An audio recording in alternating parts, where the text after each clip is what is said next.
When I love something or someone, I prefer that one. I desire that one.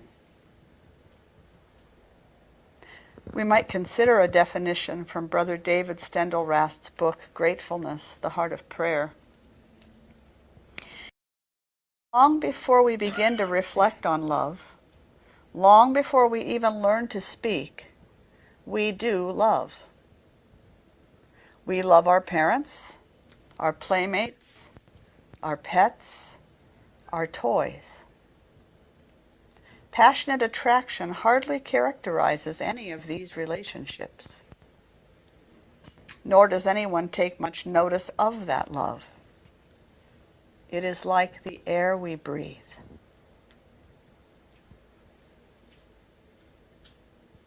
Love is an atmosphere, a way of being in relationship with the world.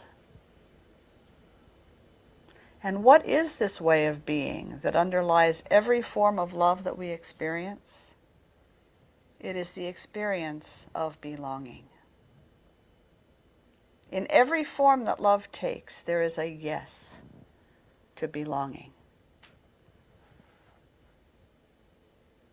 We sometimes shy away from belonging because in our culture we think of a possessive form of belonging, belonging to. But this is not what true belonging is. True belonging is always mutual. There is a relationship present. Rather than something or someone belonging to me, there is the idea of them belonging with me. In belonging with, the meaning or focus changes. Suddenly, the idea of belonging is not a one-sided proprietorship, but instead a willing interdependence. This is true of both people and things. I depend on my car to get me where I'm going, and it depends on me to make sure it has what it needs. I depend on my house to keep me warm, safe, and dry. It depends on me to keep up the cleaning and repairs. If you love your house or your car, if you appreciate them deeply, you are sensitive to their needs. There is an intuitive understanding that you belong together. The level of intimacy in our belongingness deepens as we extend our love to living things, to plants, animals, and other human beings. But at whatever level of intimacy, I have to admit that I belong to and belong with everything that belongs to and with me. Belonging implies a give and take. And a sense of belonging brings meaning to my life. I am a spiritual being, having a consistent, perpetual human experience. And a large and important part of that experience is belonging. So how does a sense of belonging lead us to freedom? When we know where we belong, with whom we belong, that we belong, we are free to simply be, to give of who we are, to give the gifts we have to give as part of an interdependent cycle of love, as part of the divine dance. We are free from seeking, free from having to perform, having to attain. We are free to simply be.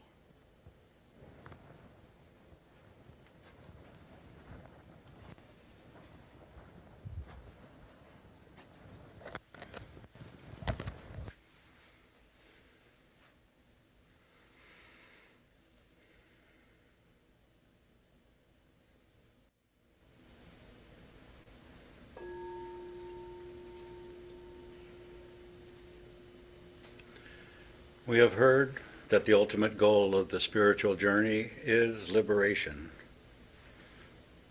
But what does that mean? Liberation literally means setting or becoming free. But free from what? Liberation implies that we are experiencing restraint or confinement. What is it that restrains or constrains our freedom? What is it that limits our possibilities? The longer we study and contemplate spiritual truth, the more we come to believe that there are no inherent restraints on us, that the creative power of Spirit moving through us can do all things. The Rabbi Yeshua of Nazareth taught that it is done unto you as you believe.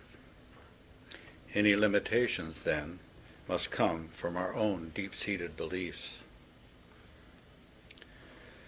Our life unfolds according to our beliefs about ourselves. Am I deserving of love or not? Am I strong and healthy or weak and sickly? Am I worthy of success, or will I always probably have to struggle to get by? Can I experience true liberation in this lifetime, or will there always be something holding me back? In the Gospel of John, Yeshua quotes Psalm 82 saying, "Is it not written in your law that ye are gods?"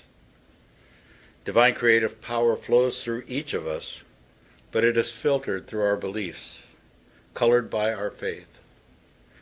Through sustained spiritual practice, we can grow our faith. We can transform negative beliefs. We can overcome limitations. In these 3 minutes of shared silent communion and contemplation, I invite us to consider one limiting belief we may be entertaining. Maybe it's a feeling of unworthiness, maybe a fear of the responsibility that comes with success. Perhaps we feel threatened by certain people or situations. Whatever it is for you, simply hold it in your mind and ask, what if this is not true? What if I drew a false conclusion based on erroneous assumptions? What if I just made this all up? And what if I am already free right now?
Divine Spirit, thank you for creating us as free individuals, free to be the unlimited expression of your love that we are.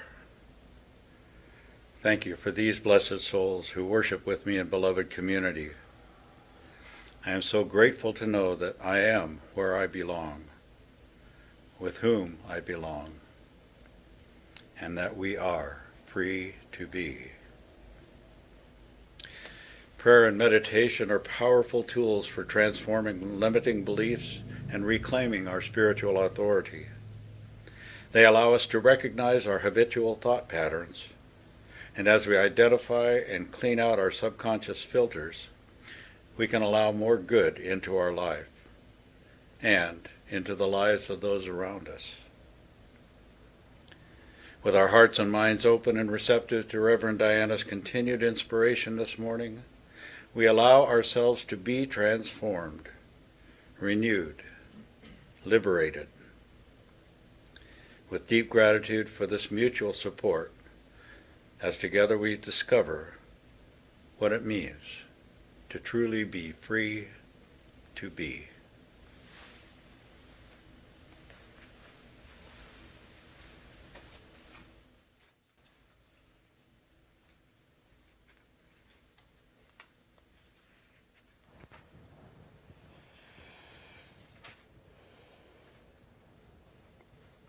Freedom is the natural state of all beings, everywhere. Infinite intelligence, expressing and experiencing its agency as all of creation. Constant, and yet ever-changing. It is that freedom, that spiritual authority, that infuses the process of creation unfolding. It is that freedom that is expressing and experiencing itself as you and as me. We recognize and honor the freedom granted to all beings as divine birthright. Our nation's Declaration of Independence says, "We hold these truths to be self-evident, that all people are created equal, that they are endowed by their Creator with certain inalienable rights, that among these are life, liberty, and the pursuit of happiness." As we come to know and embody these powerful words, life on earth is forever changed. We leave our lasting imprint. We make a difference. How do we move in the direction of revealing the freedom that is our birthright? Spiritual practice. Isn't it funny that there are so many questions and only one answer? Spiritual practice. We actively and consciously practice building our trust, our faith in goodness, in God, by whatever name we call it, so that we may consciously and willingly place our faith in one another, seeing the spark of the divine in each one.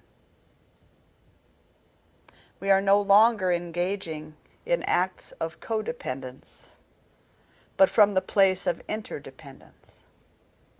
We belong together. Deeply grounded in our faith in God, our faith in ourselves as expressions of that one life, in our faith in one another, and therefore in our sense of belongingness, in all of that we are free. Completely and utterly free to be who and what we are. Join me closing in prayer. There is only one thing going on here. And that one thing is God expressing by means of their creation. Each and every one of us is and can only be an emanation of that life. with all of the inherent qualities of spirit present and available as factory equipment. This is spiritual truth.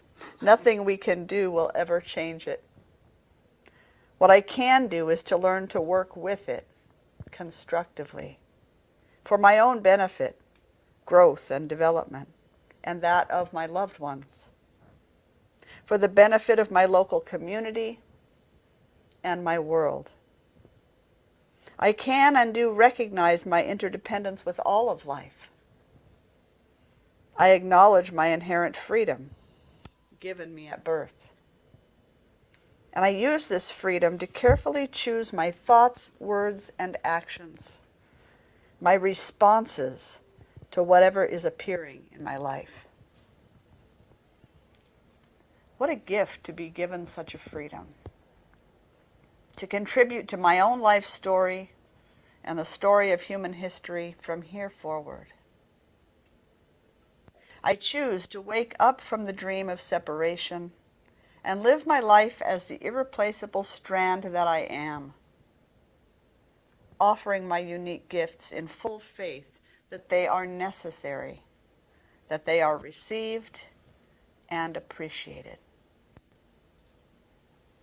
In this moment of awareness and deep communion, I simply say thank you, Spirit, for every little bitty thing, for every blessing poured into my life, for the understanding that everything is blessing, no matter the appearance. And so I can let go and trust that all is always well. And so it is. Amen. So let's bask just a little bit longer in this prayerful space, joining my muse in their prayers for freedom.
Sing our prayers for freedom for the world.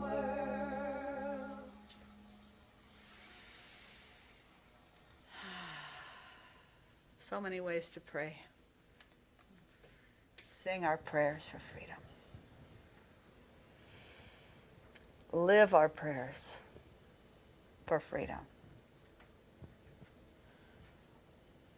We are each becoming more and more aware of the freedom that is inherently ours. So may we use it well to create a world that better reflects that freedom. So we bring our awareness now back to this moment, to this place. Open our eyes when we feel ready, maintaining our hearts and minds open, looking around and sharing with the other beloved beings the awareness that we are here together.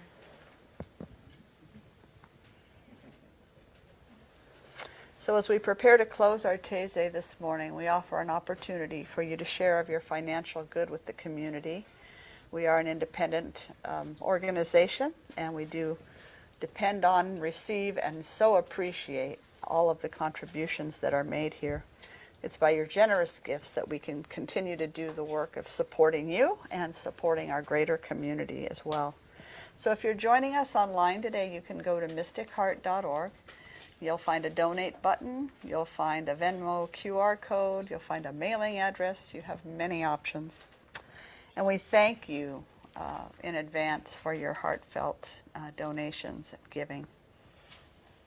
So as we enjoy time for giving today, we'll share a video by Ed Sheeran called Freedom.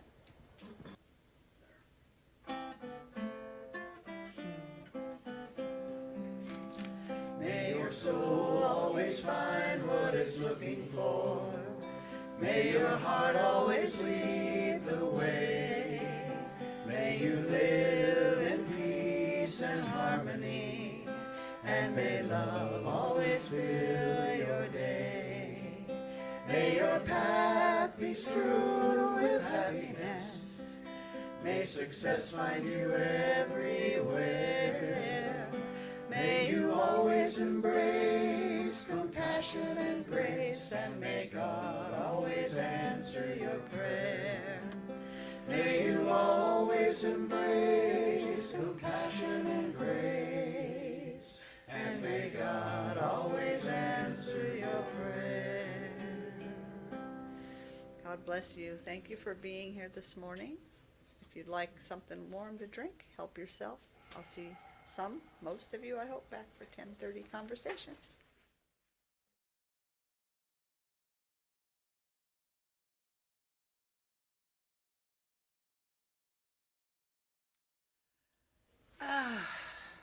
Take a breath and let's come together in the name of love.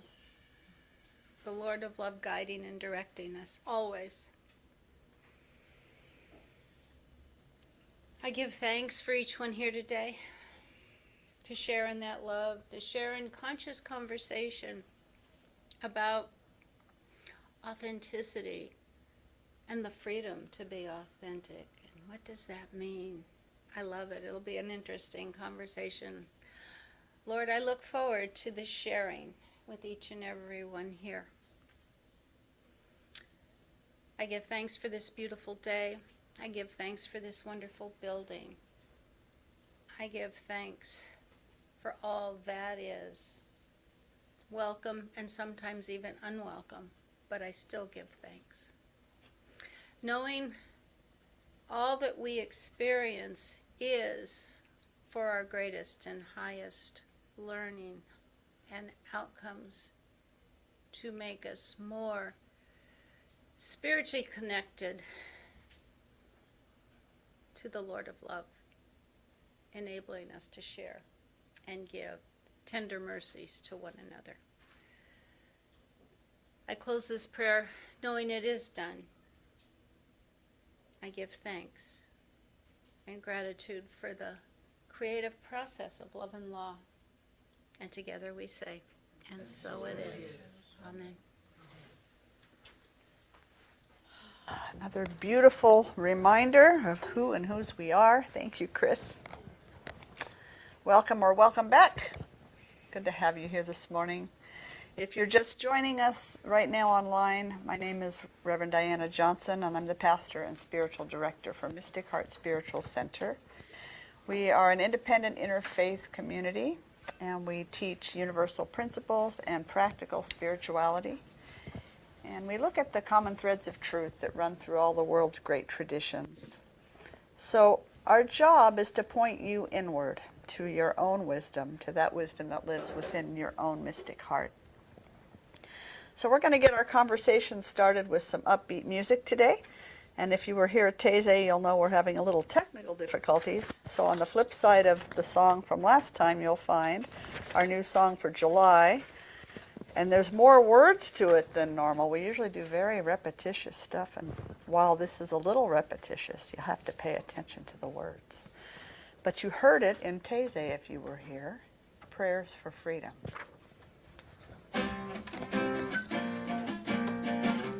After this one and the next one. Welcome to Mystic Heart, join the celebration. Lift your voice and sing your part. Make this affirmation. Spirit made us family with loving hearts to share. Together we are joyfully practicing the possible through prayer.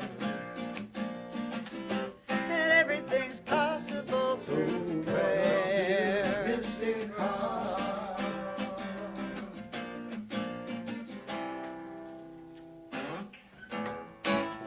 All right, we're small but mighty. Don't hesitate if you want to move. Everybody, get up on your feet. See the light in everybody you meet. Everybody, get up on your feet. See the light in everybody you meet. Let us be reminded of who we've come to be. We are love, we are one. One big family, hey, hey, hey, yeah. Hey, hey, hey, hey, yeah. Let us make a joyful sound, here we stand on holy ground. Let us make a joyful sound, here we stand on holy ground. Let us make a joyful sound, hey, hey, hey, hey. Everybody, get up on your feet. See the light in everybody you meet. Hey, hey, yeah, yeah. Hey, hey, hey, yeah, yeah. All right, let's sing some prayers for freedom, shall we?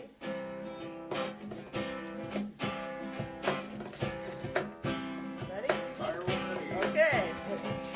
Blessed river, polishing stones. She's polishing our hearts. We're claiming our throne. Sit side by side in our awakened homes. Love is always watching.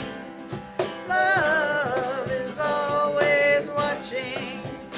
And we're gonna sing, sing, sing our prayers for freedom. And we're gonna sing, sing, sing our prayers for freedom. And we're gonna sing, sing, sing our prayers for freedom. Sing our prayers for freedom for all humankind.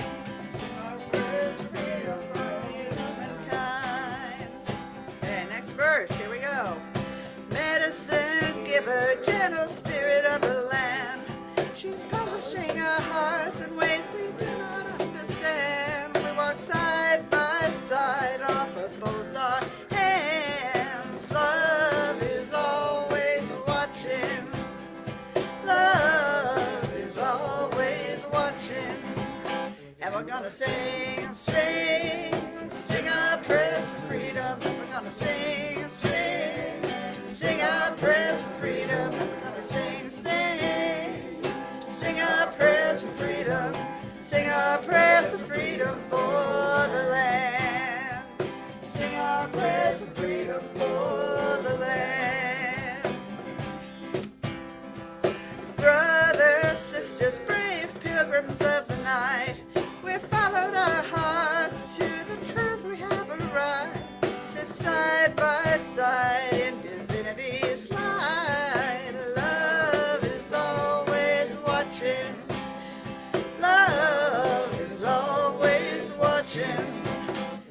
gonna sing, sing, sing our prayers for freedom. We're gonna sing, sing, sing our prayers for freedom. We're gonna sing, sing, sing our prayers for freedom. Sing our prayers for freedom for the world. Acapella. And we're gonna sing, sing, sing our prayers for freedom. We're gonna sing, sing, sing our prayers for freedom. We're gonna sing, sing, sing our prayers for freedom. Sing our prayers for freedom for the world. Sing our prayers for freedom. We're gonna sing, sing our prayers for freedom. Sing, sing our prayers for freedom. Sing our prayers for freedom for the world and for the land. Sing our prayers for freedom for the land and for humankind. Prayers for freedom for humankind. Woo.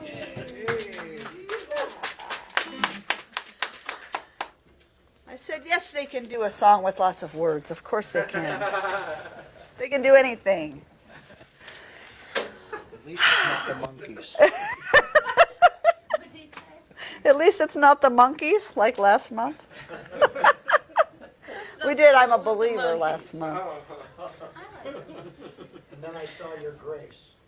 Then I felt your grace, and now I'm a believer. It was great. We loved it. So we need to remember our every thought and word and action can be a powerful prayer of freedom. It can be. So we consciously direct our creative energies this morning to our vision of a love-soaked world, where all humans recognize and are living from their inherent freedom, from their deepest wisdom and generosity, their most loving nature, thoughtful of the impact that their words, thoughts, and actions have on one another, on the community, and on the world. This is a world without greed, where there is absolute abundance in having enough, where nutritious food and clean water and air are readily available to all beings, where warm and comfortable and affordable housing is a given, where all beings feel a sense of safety, belonging, and contribution. To these many blessings, we affirm by saying yes. Yes. Ours is a world where leaders practice integrity and ethical behavior, leading by example and inspiring trust and engagement among the people. A world where policies and social systems support mental and physical health, education, and healthy relationships, and encourage ecological responsibility and sustainability. Ours is a world where all beings work and play at whatever feeds their soul and are well compensated for their service, where authenticity and vulnerability are not only welcomed but celebrated, where the peace we cultivate within ourselves shows up as a world free of hatred, free of violence, free of indifference. A world where freedom of thought and open, respectful conversation is modeled, supported, and promoted. Ours is a world where there is respect among people of all nations and for the fundamental dignity of every human, where the love that we are here to share is given freely to whomever our hearts are called to love, where we have moved beyond all lines of separation and live as one human family, caring for one beautiful planet with the reverence and respect that she deserves. To these blessings we affirm by saying together, yes. We recognize that transformation is an ongoing process, and especially in times of great change, people benefit from working and playing and simply being together. And so this community stands as an open and welcoming place for all who seek support, belonging, and a sense of family. It redefines church as a place of self-discovery, authenticity, kindness, radical inclusion, and unconditional love. to these blessings? We affirm by saying, yes. It is by the power and intelligence of the great mystery moving through each one of us that this prayer is already acted upon, answered, even now as it is spoken. As one by one we commit to living into and from this vision, it cannot be otherwise. We live in a responsive universe. And so it is with deep faith, profound gratitude, and deep joy that I release my word to the one who gets it done. And so it is. Amen. Shifted the energy with our music, shifted it even further by the power of that prayer, that vision that we share. Just created a ripple of grace, sent it out forever and ever, amen. And you were a part of it. Good for you. You're an accomplice. You're an accomplice. Doesn't it feel good? And nobody can do anything about it. Nobody can do anything about it. That's right. So our theme this month is free to be. And the topic of conversation this morning has been, what is true freedom? So I'm not going to even recap today. If you want to see it, it'll be online. You can go back. It was worthwhile. However, the question, what is true freedom? I've been waiting all week for you to tell me. What is true freedom? What is it? What does it mean to you? Being in the present moment without baggage. Being in the present moment without baggage. That's freedom. Yeah. Knowing that everything comes to be into being because of some choice that I've made. Okay. And knowing that because of that, I can make another choice. So everything that comes into being due to a choice I've made and that I can always choose again. Now, are we choosing in a vacuum?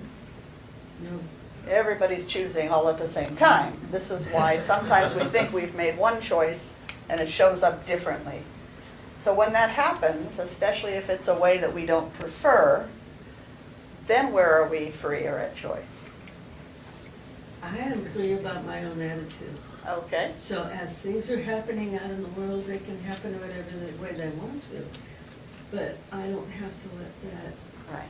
get me down. Yeah. I can still be happy. I can still be peaceful. I can still be free. So yeah, you have choice over your attitude. You have choice over your response, whatever that response to whatever is happening is. You have a choice to be responsive rather than reactive. Yeah.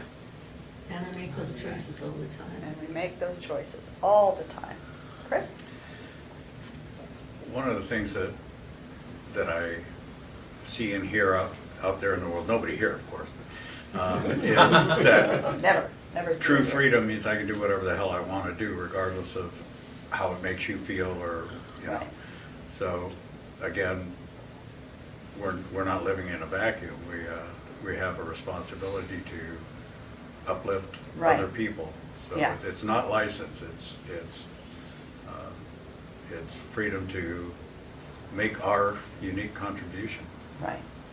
Yeah. Thank you.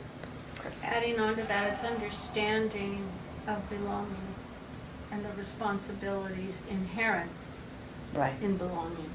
Yes. Belonging is mutual, as we talked about. It's not you belong to me, therefore I control you. It's we belong together, and therefore we have a mutual responsibility, a mutual set of agreements that we may have made. Cindy? Well, also adding on is that it might feel like I can do whatever the hell I want to, and it doesn't matter how it affects anyone else. Right. The fact is that always bounces back, It does. and I'm free to recognize that. too. Yeah, right. That's right. I have a quote here from Viktor Frankl. He said, "The one thing you can't take away from me," you know who Viktor Frankl is. He He lived in a concentration camp Yeah. for a long time and did not let it bring him down, and ended up writing a book, Man's Search for Meaning. The one thing you can't take away from me is the way I choose to respond to what you do to me. And he was in some severe conditions. He says the last of one's freedoms is to choose one's attitude in any given circumstance. So we know that freedom and the choice it offers comes with consequences, right? Consequences, we take that word sometimes to mean negative consequences, but that's not what the word means. It just means that which follows. This happens and that follows. So do you think that sometimes our perception of not being free to choose is actually our unwillingness to experience the consequences of that choice? You think? Yeah. Any thoughts about where that might have been true for you? Sorry, Justin, I'm following the... Yeah, I mean, this is, I think I feel like I have a history of wrestling with God, and in this, just accepting reality as it is, Mhm. and knowing that everything is okay, Yeah. without having to like suffer or attempt to like will things to change. Right. Right. It's the freedom is just accepting Yeah. how things are Right. as they are, Mhm. and living authentically in your Yeah. knowing. Yeah, and that comes back to how we respond. We respond to whatever's happening with acceptance and allowing and coming back to a peaceful, centered place with whatever is happening. That is where the freedom lies. And Yes, in Chris. doing that, that is where the change happens. Right, yeah, Without controlling it, there's an equal and opposite reaction. There's Right. always that play. That's Yeah. part of a physics thing. It's right, whatever happens, there's always an equal and opposite. yeah, So we're always putting an imprint right, into the ethers. yeah. New Thought and Ancient Wisdoms both teach that we live in a responsive universe, that we put it out and it comes back in one form or another. We put it out and it comes back. Ernest Holmes would say it, the universe only says yes. So be careful what you're asking it to say yes to. Well, your question was whether or not we would want to face the fact that we make the choice. I think another thing that comes in there is sometimes we don't want to acknowledge that we have the power Right, to make that kind of a choice and have an effect. right, Have an effect. yeah. Because if we have that kind of power, It's scary. why is it scary? Because we've been trained to be victims. We've been trained to be victims, Fear of the unknown. okay? Fear of the unknown, We have to admit that we're powerful individuals. okay? And so that gives us a responsibility. No. Yes. There's the reluctance right there.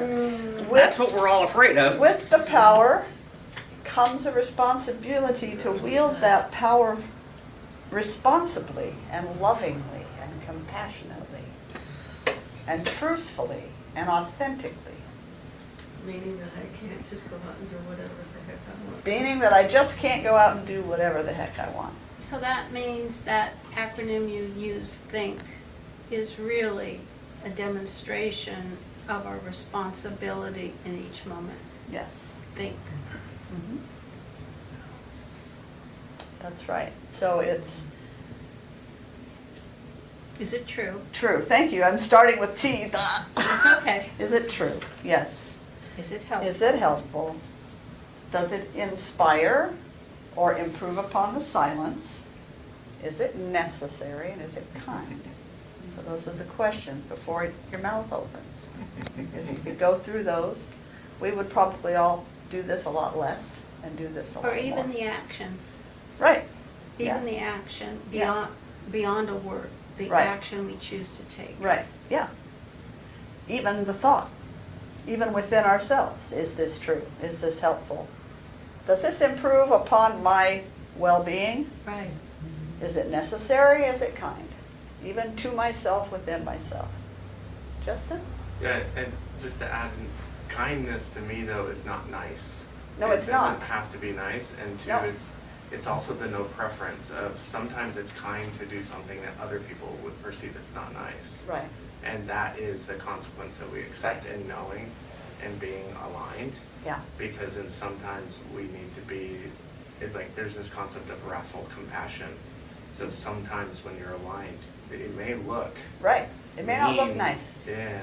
Yeah, The other point I've kind of been wrestling with a friend is the concept of free will. Mm-hmm. And we are free, but my perception is that in today's world, our wills are actually conditioned in a very sick way. Yes. Yeah. And so we have free will.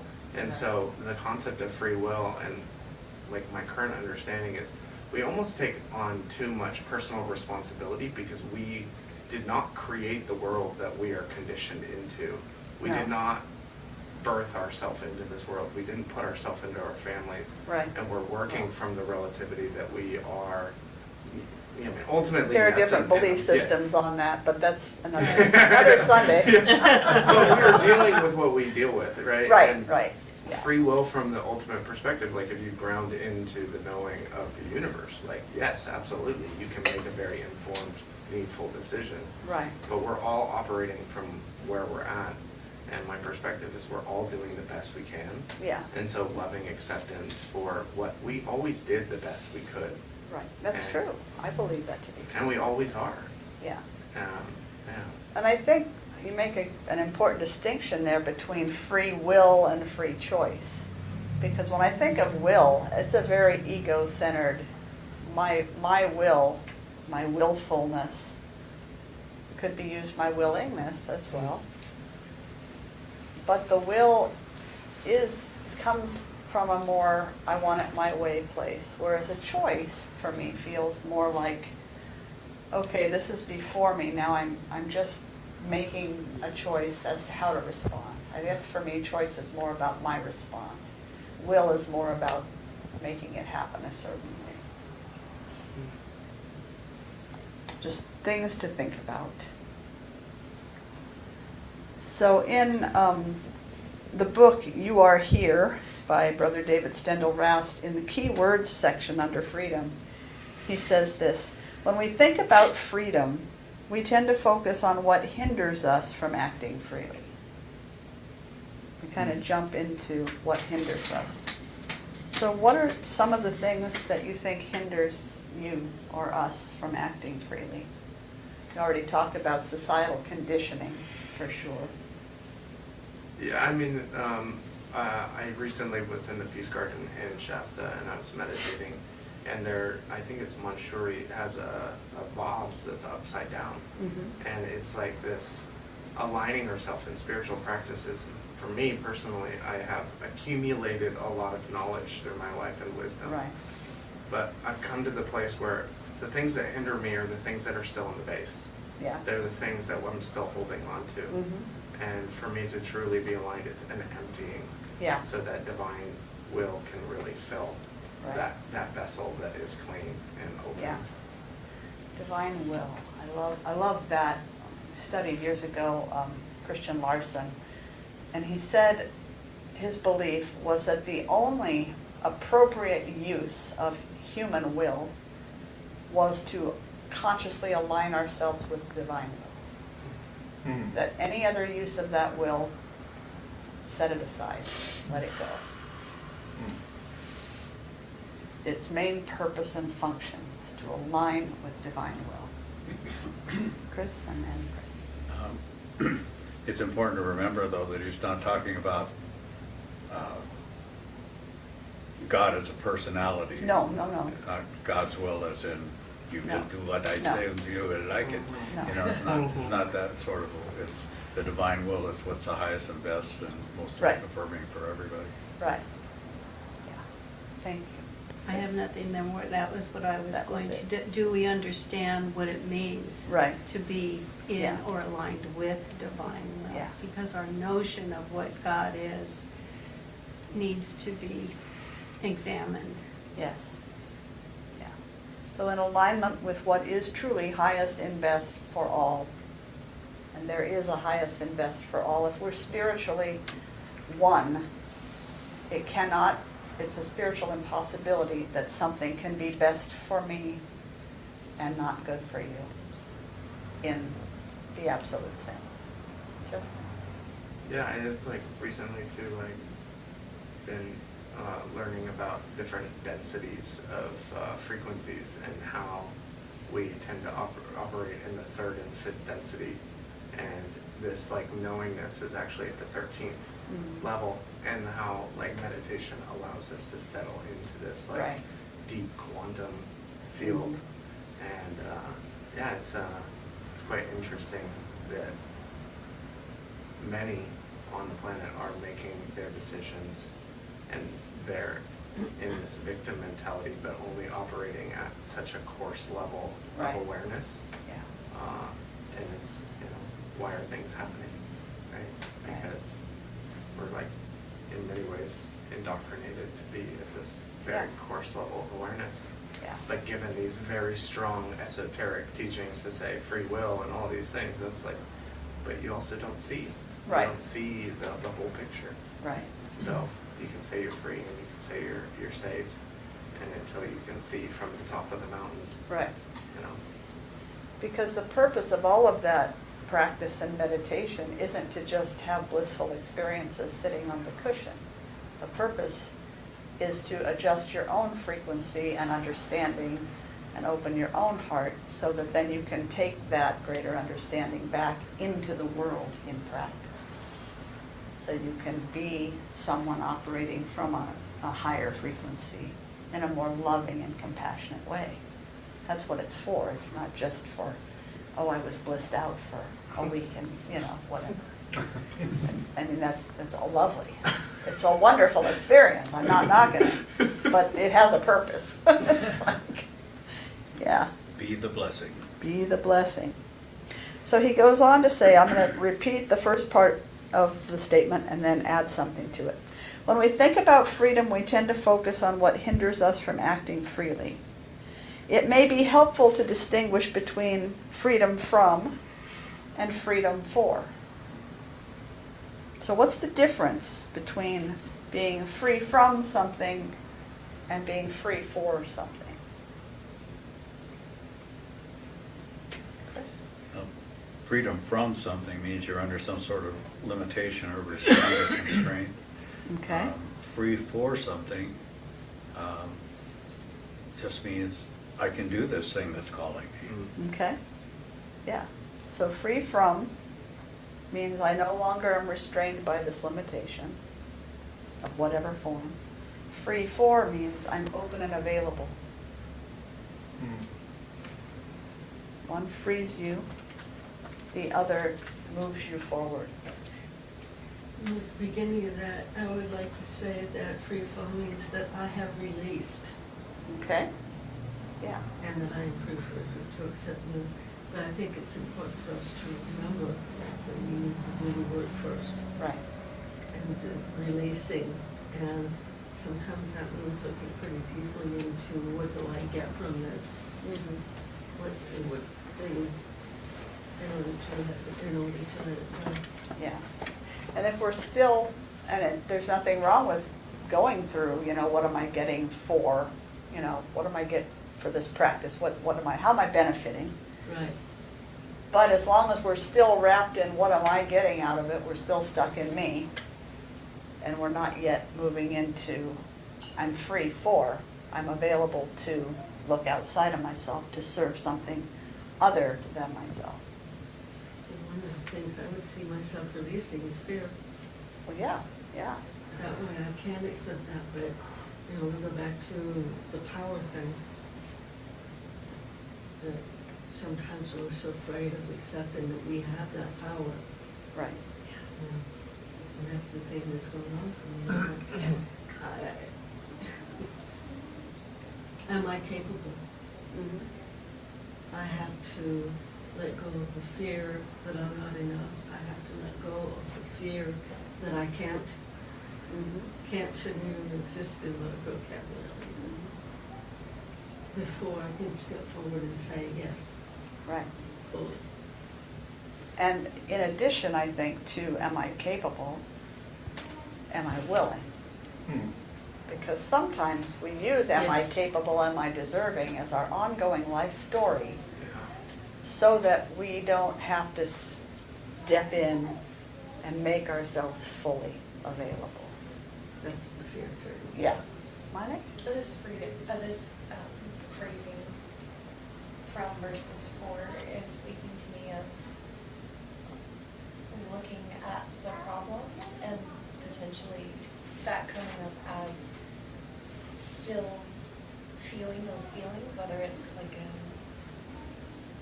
political system, of looking at it as being unfair or looking back in anger versus the potential of using that freedom for shifting perspective or creating change and still using the past to inform our decisions of what we'd like to Right. maybe make change in, but it's the shift of perspective is what I'm hearing Yeah. in the wording.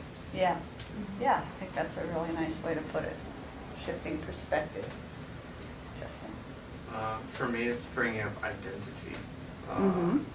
Am I identifying with the problems that I experience, or am I identifying with the innate divinity of Right. my being? Right. And to me, it actually heals a lot of spiritual wounding that I've experienced of being cast as like original sin or a sinner, Right. when our innate being is actually divinity. Yeah. And just identifying with that Right. truth. We are original goodness. Yeah. Yeah. So that shift in perspective is a change, that you're saying the same things in different language. You're shifting your perspective, you're shifting where you're identifying. From your human broken self that you were taught about, or from your divine self that you know to be true.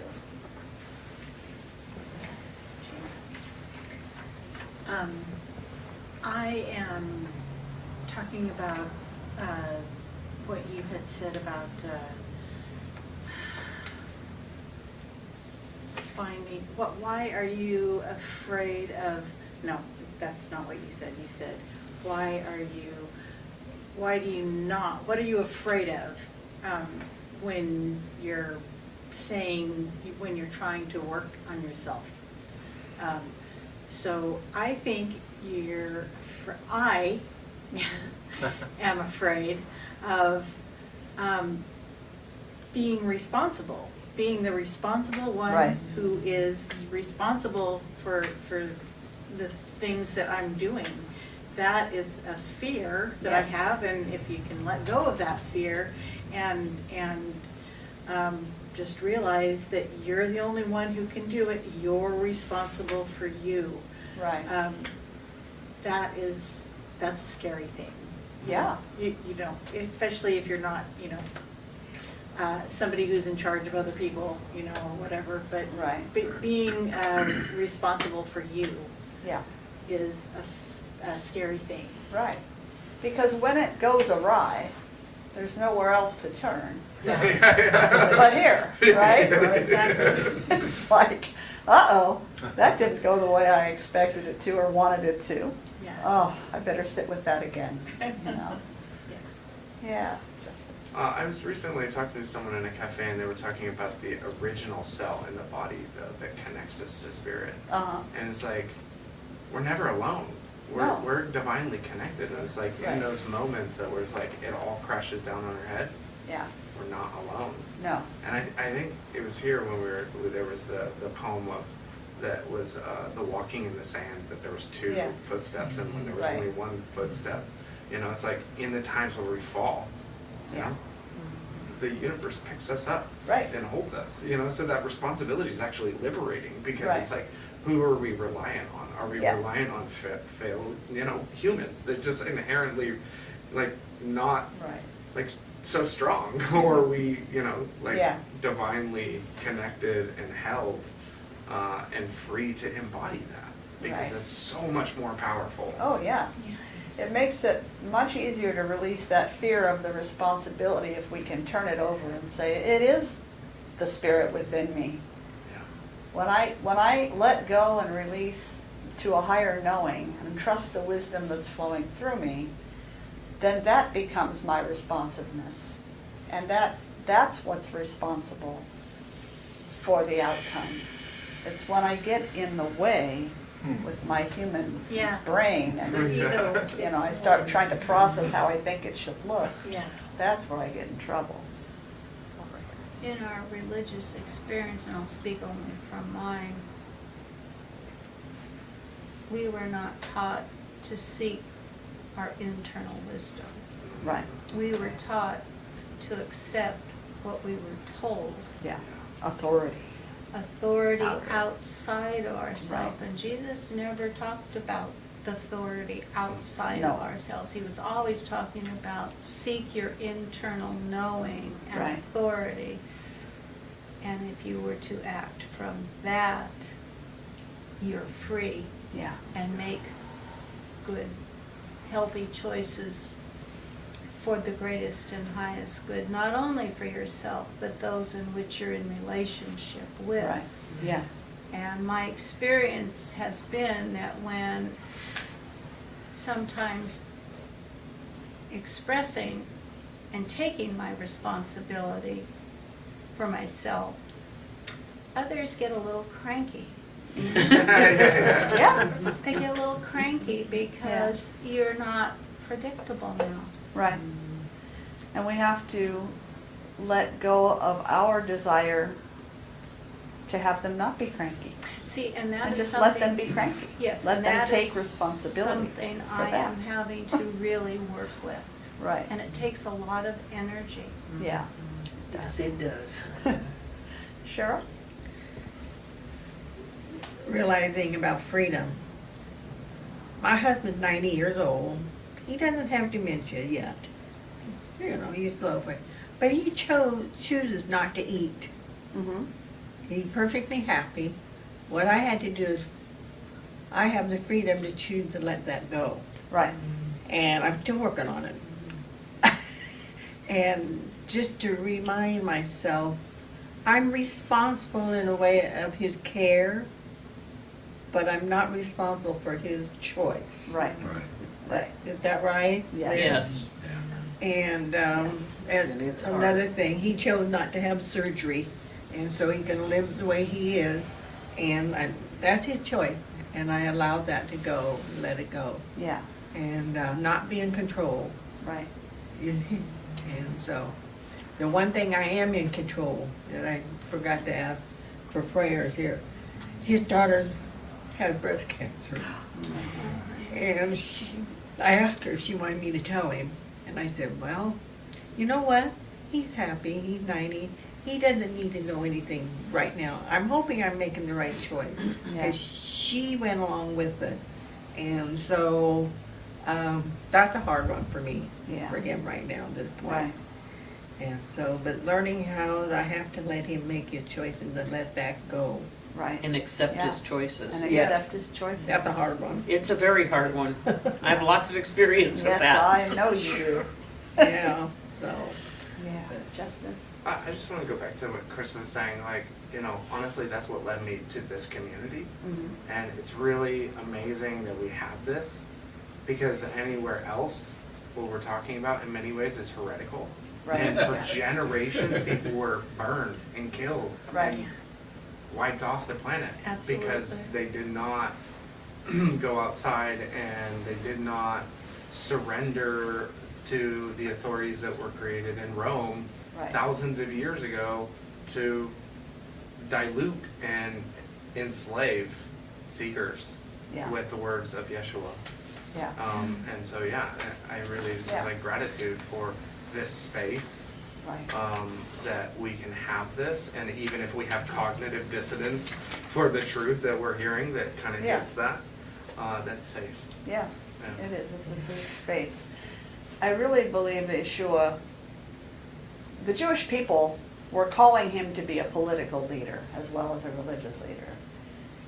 And he believed so strongly that it's not about the outer authority, that you each have, we all have, an inner sense of authority.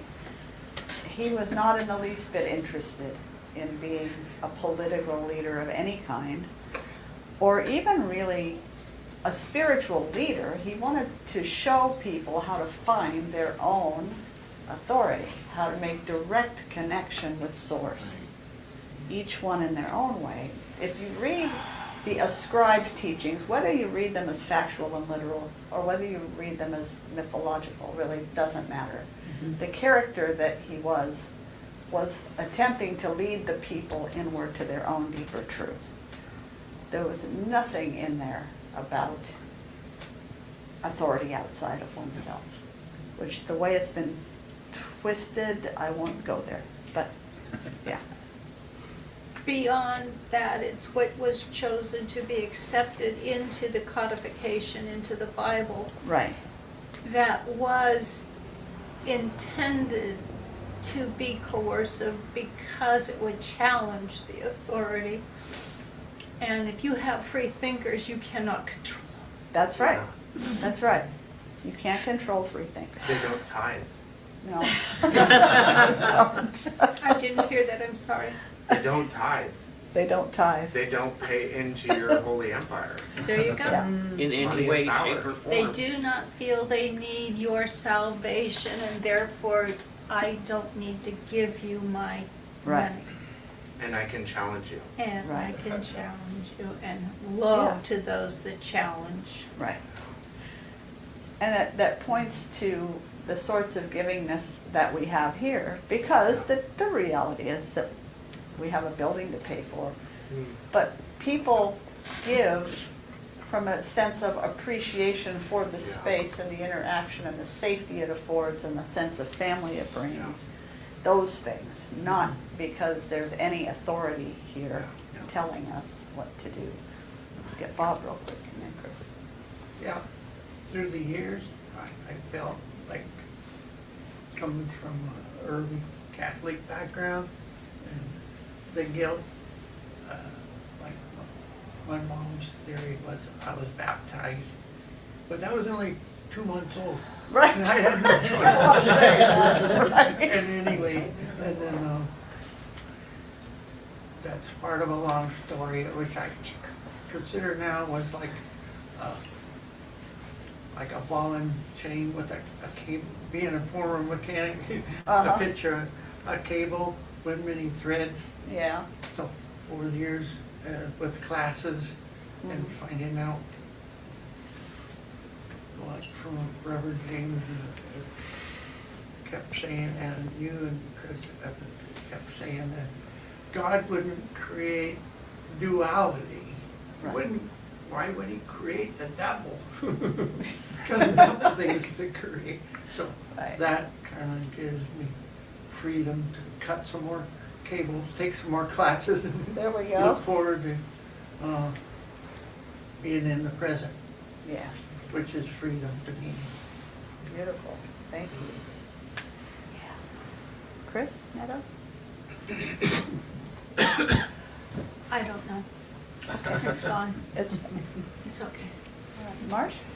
Just getting back to the overall value of freedom, if you will, it's ironic or not that the people, countries, situations where people are the most free, they respect freedom the least. If you take Viktor Frankl, what else did he have to claim to be his own? Right. He had nothing. There was Nothing, no right. freedom of any kind, even the most basic human, Right. right? So, Except and for, there's, there are other stories of folks like that. Martin Trudeau, same story, but it was prison, and he was a billionaire and then prison, and he was just happy in prison. And then came out and he was successful again. Well, it was all about, and he said the same thing, how you approach it, right? Right. But the value of freedom, like in our country, for instance, we're so used to freedom, at least the white folks, that now when freedoms are openly being trying and accomplishing being taken Right. away from us, we're like lobsters sitting in tepid water on the stove. And where folks who have to fight and die for their freedom have got a whole different idea about what freedom is. Right, And the value, I'll say, of it Yeah. in general. yeah. Yeah. There are many, and I don't want to go off into this too far, but there are many in our culture because of the status or state we were born into, our whiteness, our gender, our whatever, that our idea of freedom is actually entitlement. Yeah, yeah. And Yeah. yeah, next month, I'm reading a really cool book that's going to take us more there, so I'm going to set that aside right now so we don't get buried in the weeds. But we're going to be looking at that most of the month next month. I think a little bit the entitlement, it has nothing to do with race, color, creed, sexuality, any of these things. It's how much have you suffered? What were you born into?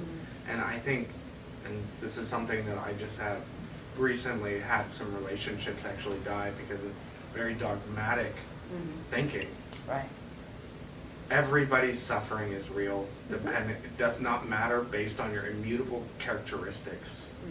And you could be white and born into the most impoverished and the Yes. most unentitled position, right, and your suffering is very much so just as real Yes. as the person sitting next to you that has all the other things that we're trying to promote today. right, And I personally just experienced a lot of pain because being that I am identified as a cis white male, I am underrepresented for my suffering. right, And I really want this to be like very clear that everybody's suffering is very true. Yeah. And when you take macro-based movements and you apply them to individuals, right, you do not see their reality. right, And so every single person, you need every person to make change. yeah, So do not separate based on classifications that are immutable, even if that person you want to project entitlement on. Right. Because those white males that you may be casting them on right, may be also the same person that was suffering in an all-black community Right. and getting abused because they were the white guy right, in that area. And that was me. yeah, That was me, and I do not get entitled to Right. those things, and I am cast as right, entitled because of what I look like. yeah, And my suffering is not viewed in those communities. And you know what? I want to support those people just as Right. much. But when my suffering is not viewed as equal and I'm rejected, you alienate the people that Right. actually yeah, you are casting as entitled that would be the most supportive right. of Yeah. these movements. Yeah. And you need them to. This is why we're going to spend a whole month. Yes. You think that's long enough? It's probably not long enough. But we are going to at least spend that month. Yeah, it's a hot set of topics, and I'm just going to leave it to say that I'm very much seeing a need for these kinds of open discussions, and that I feel like we need to, while I don't want to create a politicized anything here, we don't want to do that. We don't want to increase these, sides and all of that, I'm No not division. going there. But addressing the topics that are real topics in our world right now, I think is valuable in a safe space where we can respect one another's views and have conversations and maybe serve as a place, an example of how it can work and how we can offer that out into the world as an example of how to work together and how to have conversations. I think it's really important. I grew up in Christian churches. My family wasn't religious, but I took myself to church. And then went to New Thought tradition, where at that time, it was like, keep it off the pulpit. No politics, ever. Don't talk about that. Nothing, and I don't mean politics like taking sides or political parties. I mean, the word politics, which really refers to how a society governs itself. That's what politics refers to. And I don't think you can separate that from your spiritual journey. I think they're like this, and if we just refrain from talking about it, then we're complicit in society. We're also another group not talking about what we're seeing in the world and what's happening. So I'm sort of starting to wander in that direction a little bit. I hope it works out okay. Yeah. I think it will. That's a big wondering. Yeah, yes. I think when we're talking about a political environment as governance, Yes. which it actually is. That's what it is. You cannot separate the emotions that are generated and felt by the different individuals who are experiencing the result of policy and thinking. Right. And I have come to appreciate spirituality does include our emotional body. Absolutely. It is not just what I can touch and see. It's Right. those hidden things which are emotions. Yes. And when we're not allowed in a safe place to express our own emotional joy or pain, we are not serving one another. Right. And I think Right. the church's view over early on was you just don't talk about it. And that's what we have done in society. We don't talk about our emotions and how we've been Right. affected, disenfranchised, what have you. And our personal agency has suffered because of Yeah. that. Right. Our connection to spirit suffers Yes. as a result of that. Your compartmentalization of emotions blocks you from your connection of spirit. Absolutely. It freezes the energetic connection. It Yeah. freezes that, and we cannot rise into higher vibrations if we're held down Right. by not freeing the emotional bondage. Yes. This is why we begin our course of study toward prayer practitioner work or toward growing into your best self with emotional intelligence work and shadow work and spiritual intelligence work. Because you can't, it's bypass to think you can get around those aspects of yourself and just, if I just meditate, I'll ascend.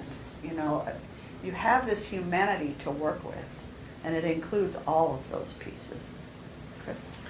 I think the other reason you can't separate politics in general and spirituality is because they're both values-based, you know? Right. And, Yeah.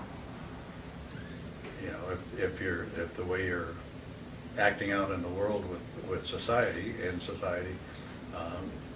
is not reflecting what your spiritual values are. Right. There's a disconnect there. Yeah. So, and I think, you know, Wayne Teasdale calls it, in his book, The Mystic Heart, calls it the prophetic voice. Yeah. It's, you know, like the Old Testament prophets, they were calling out the kings for their Right.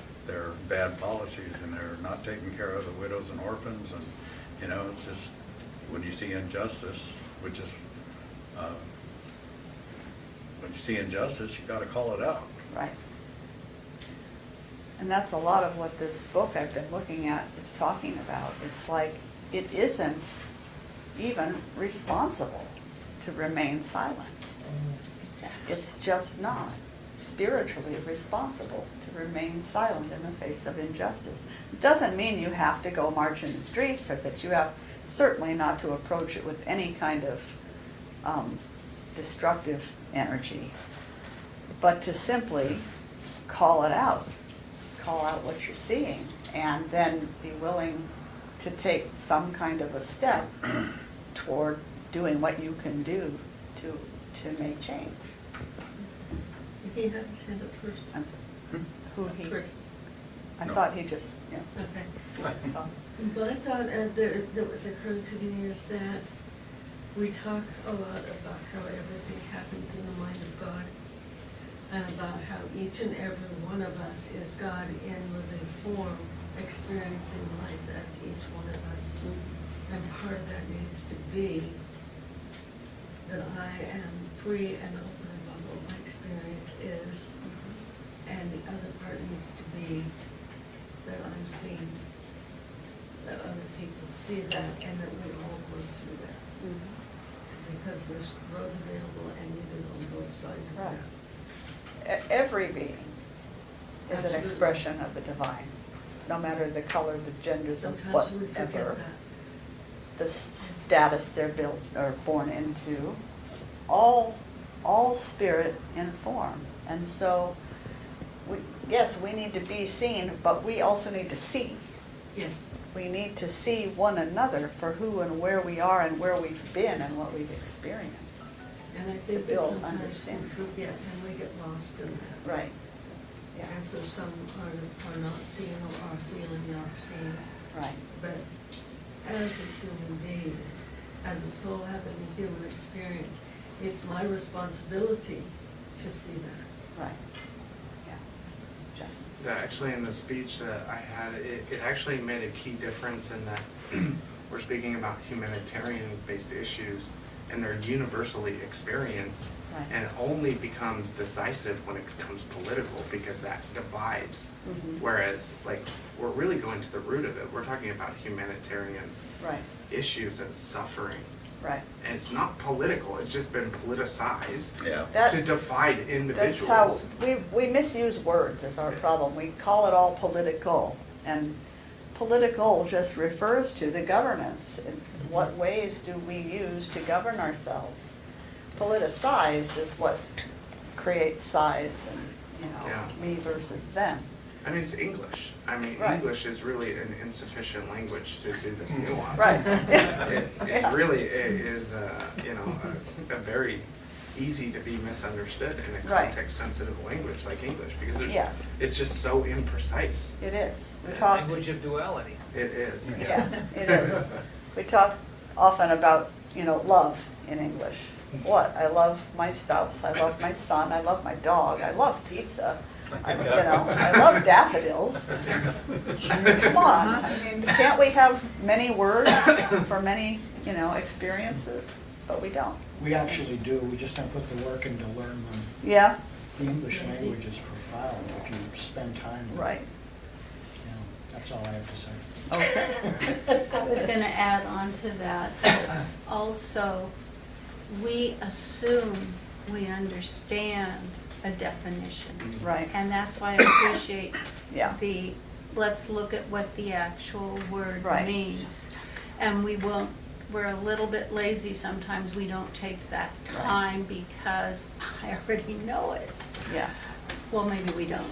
right, The other thing I did want to add, and then I'll be quiet, is that I do believe in order to be spiritually authentic or step into our authenticity, it does require emotional authenticity yes, and not throwing yourself under the bus. right, absolutely. Have to agree with that. Okay, I have much here that I'm gonna probably move to another Sunday, which is fine, but a couple of things I wanted to follow up with. David Stendhal Rast again asks, what do we want to use our freedom for? Whatever your answer may be, you'll name something that contributes to your full unhampered development. Then he asks, do we know what we need for our own development? Do we really know what we need? He would suggest that we're not entirely sure what we need for our bodies at the biological level. We have to rely on the intelligence of life itself to maintain our bodies. We're not consciously, measuring and feeding according to, and, we're not doing that. So that most of our body processes we're just not even aware of from moment to moment. So that means we have to trust life itself for our physical well-being. So we must have trust in life, right? Because we're walking around and just doing life. And then he asks, what about our mental and emotional well-being? As human beings, do we know with certainty what we need to develop further? I guess it depends on how curious you are. Right. So we may be one of the rare humans that knows exactly emotionally, and, but mostly, I think we're not fully aware. We might have an idea and think we know, and then it may turn out that that was accurate or it was not accurate. I think we might think that we're fully aware, Right. but God has a way of having another plan for you. And so one of the things that we need to be is flexible enough to see that Right. as it's coming to Yeah. us. This is who I am, this is what I am, and I'm not gonna change. Yeah, right. Yeah. Good luck with that. That's a plea for pain. Right. Yeah. So his point is simply that we don't really have an accurate assessment from moment to moment of what our needs are physically, mentally, emotionally, that we really don't tend to know ourselves that well. And it's because we can only perceive ourselves through the lenses of our own mental and emotional states, and our own beliefs, and our own opinions, which all skew our perception. We all have our own individual perception. So he suggests that what truly makes us free is a thorough listening to the guidance of life, moment by moment. This means that freedom from is primarily referring to everything that hinders our ability to hear life's guidance.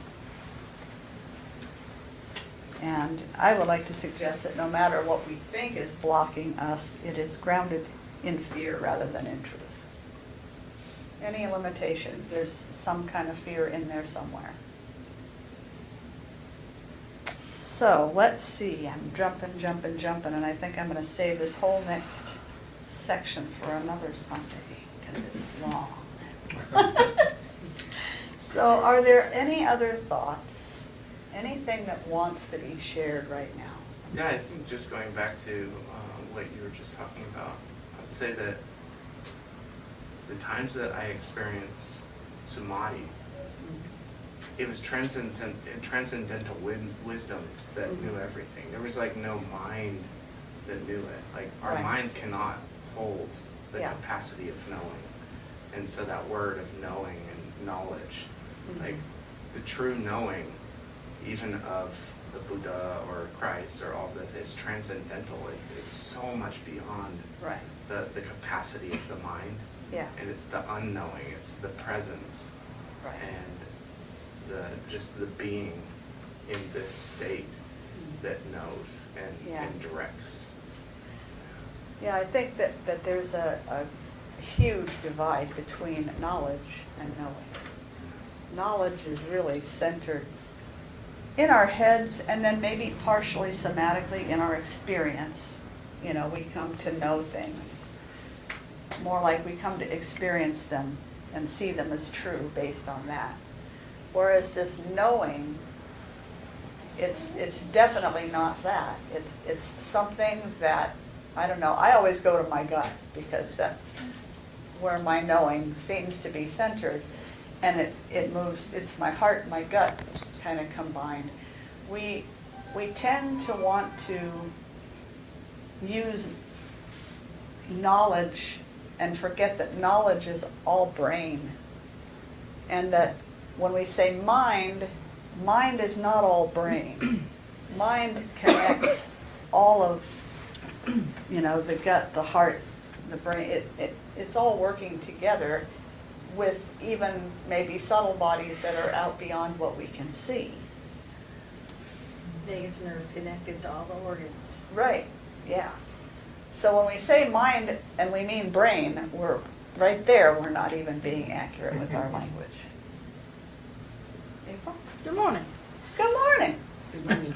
Good morning. I didn't hear all the things, but I heard some of No? the things. So, enough to form an opinion. But Isn't that how we are? isn't that how we are? But I think a lot of times we seek all this stuff. We've talked about knowledge and wisdom and the differences before, and we're seeking all this book knowledge and all this knowing and all this, this thought processes and whatnot. And then there is a difference between I just simply know something is right or wrong or my gut feeling or whatever. Right. And then there's another place, an instinctual place, where if you just move with that flow or that energy current, the outcome will be for its best good most of Yes. the time.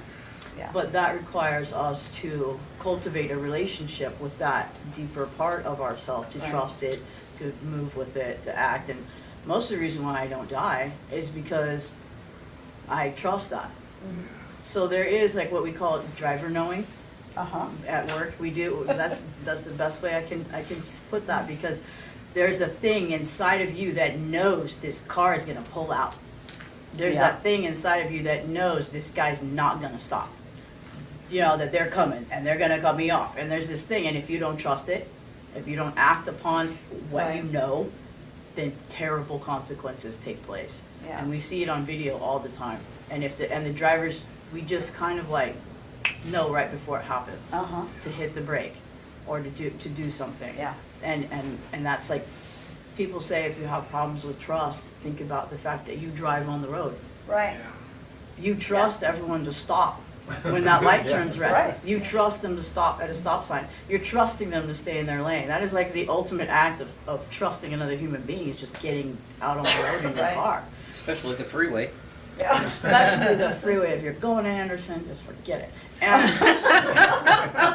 and that we do have that. We do Yeah. have this trust that, but it's every time you did follow and act upon that knowing, Right. that it strengthened that connection between that part of you Yeah. and the forward part. Yeah. Thank you. Chris? It does require being present. It does. Yeah.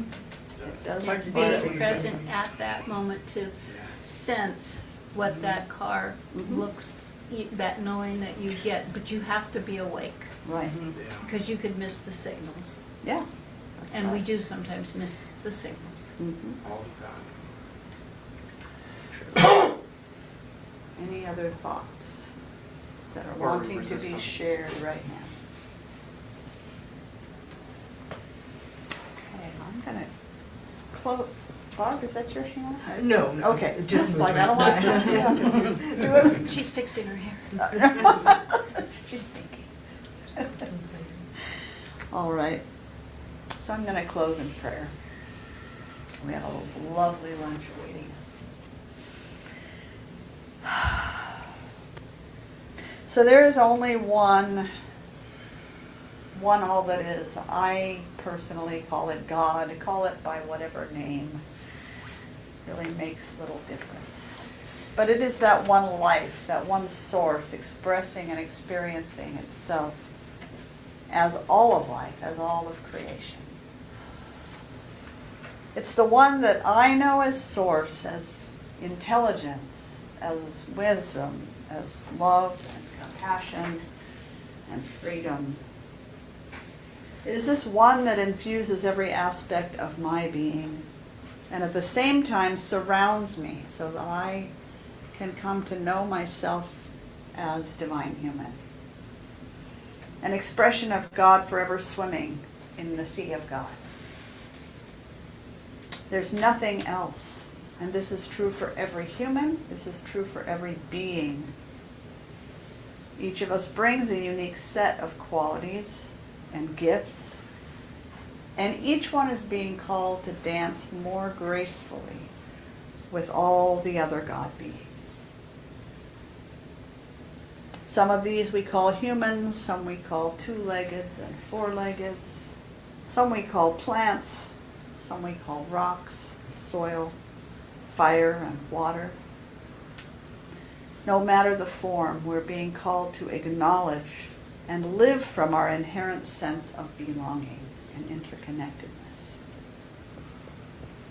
As we begin to let go of our perceived separation and to experience our actual, literal oneness, freedom emerges.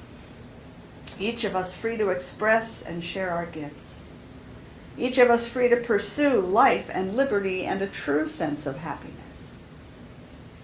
We remember that freedom is liberty, which is inherent, God-given, not license, which is granted by human authority and often grows from the ego's need to have its way. Here and now I breathe that in. I accept and know my inherent freedom and honor the freedom of others. I accept the responsibility that my freedom implies. I walk each step grounded in a sense of belonging, that we all belong, and that we are learning day by day how to respect, honor, and celebrate one another more fully. I understand that the power of my thoughts, words, and actions is mighty, and that I am forever channeling the power of creation, consciously or not. Here and now I commit to play my part consciously, to do my spiritual work, to open my heart where it has become closed, to see through the veil of separation that threatens to blind me to the truth. Thank you, Spirit, for reminding me who and whose I am. Thank you for opening my heart and mind, making me more and more willing to embody and live from that truth. Thank you for my evolving faith. I know that it allows me to welcome and embrace life's changes that are forever within and all around me. Thank you for this beloved community, for our beautiful space, and for the grace that permeates my experience. In this prayerful moment, I bask in the life that fills me to overflowing, so I might bless all who cross my path in the coming week. I'm grateful for the feast that we share each week. May I never forget how blessed we are. I acknowledge and give thanks for the countless hands that it took to bring food to our table. And I bless the lives of each one, that each may feel and know their blessings. Knowing the immense power of my word and knowing that it creates my experience here and now, I release this prayer to the wisdom and intelligence that I call God, knowing beyond all doubt that it is already active and moving my words into form in more beautiful ways than I could ever have imagined, in ways that serve the whole of creation. And so, I simply rest, calling it done, and so it is. So it is.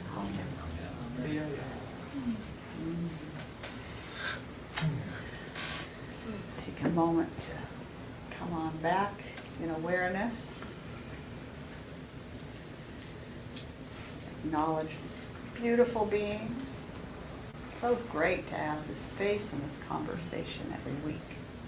I missed it while I wasn't here. I heard it, but it was from a distance. So thank you so much for joining me here today. We're going to bring this part of the morning, almost afternoon, to a close. But before we do, I'd like to invite you to join in our celebration with the active circulation, which is a spiritual practice as well. We depend on and appreciate your gracious gifts. And so as we pass our basket today, we're going to have a video. Assuming we're going to have a video. The first service didn't work out quite that way, but this is a different video. And because of its title, it should be fine. It's called Clear the Way.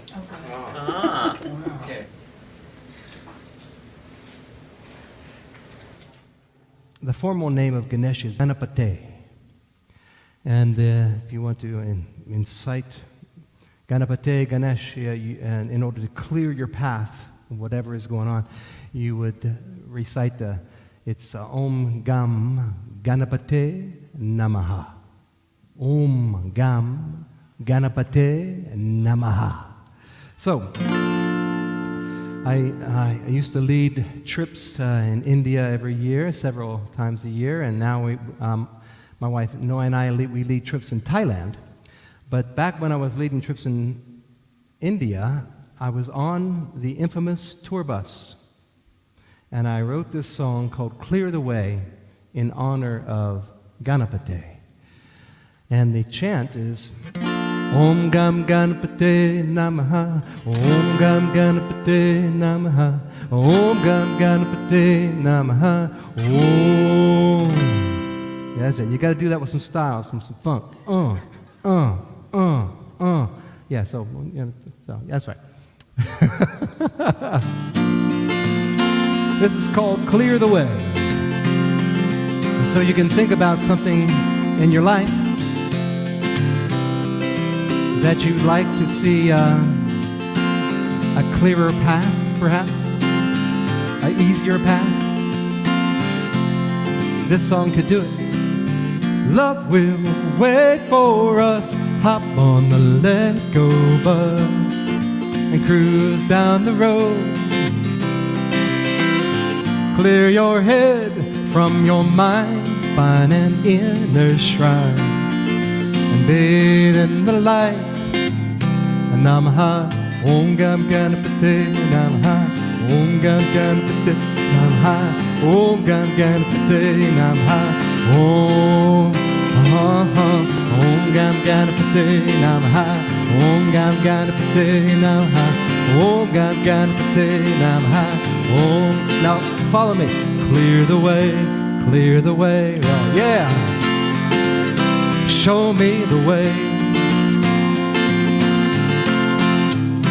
On my way, Om Ganapati, Om Ganapati, yeah. Be kind with the flesh, guide me, Lord Ganesh. My body needs my heart. Allow these eyes to see, let my soul simply be. Clear the way, Ganapati, Om Gam Ganapati Namaha, Om Gam Ganapati Namaha, Om Gam Ganapati Namaha,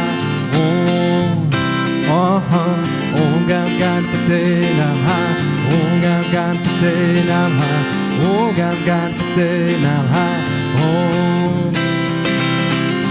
I walk a path to be free, open the door for me. Clear the way, Ganapati, clear the way. I walk a path to be free. Open the door for me. Clear the way, Ganapati, clear the way. I walk a path to be free. Open the door for me. Clear the way, Ganapati, clear the way. I walk a path to be free. Open the door for me. Clear the way, Ganapati, clear the way. Show me the way on my way. Om Ganapati.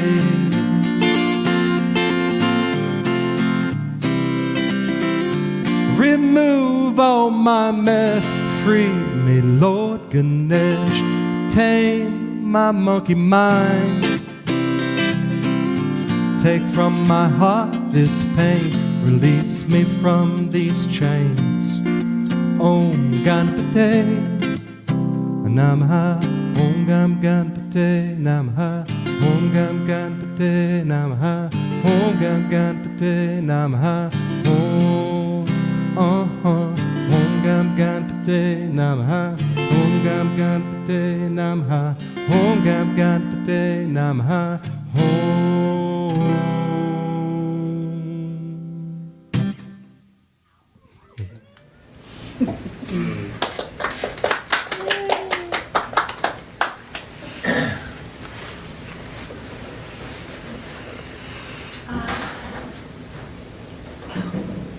Lord of love, that I see in each one of.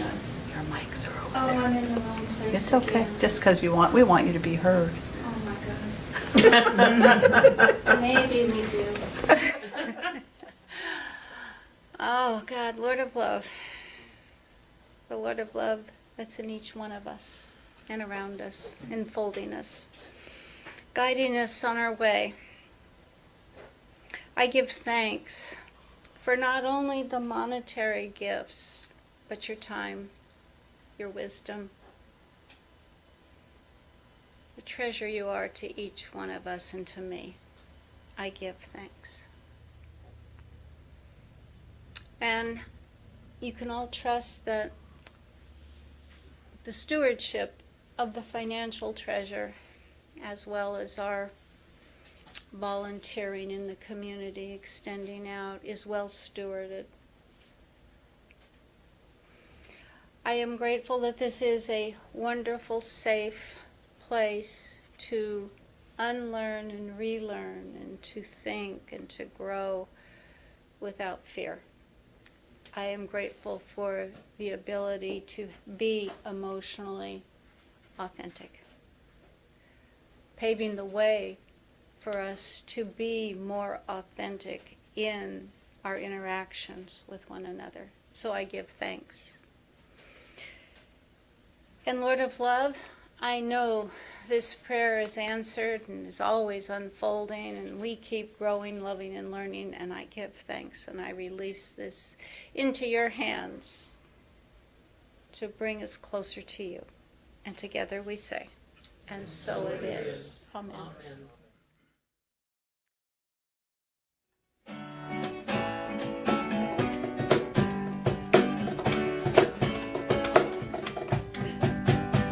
All together, hand in hand, we see the light, we take a stand, and we are changing. A whole new life for you and me. Take your chance and set it free, and share this blessing. Love be with you, peace unfold you, spirit lift you, breathe it in. Truth come through you, may good flow to you. Let joy renew you until we meet again. Love be with you. Ooh, love be with you. Ooh, love be with you. Ooh, love be with you. Ooh, love be with you. Ooh, love be with you. Ooh, love be with you. Ooh, love be with you. Ooh, love be with you. Ooh, love be with you. Ooh, love be with you.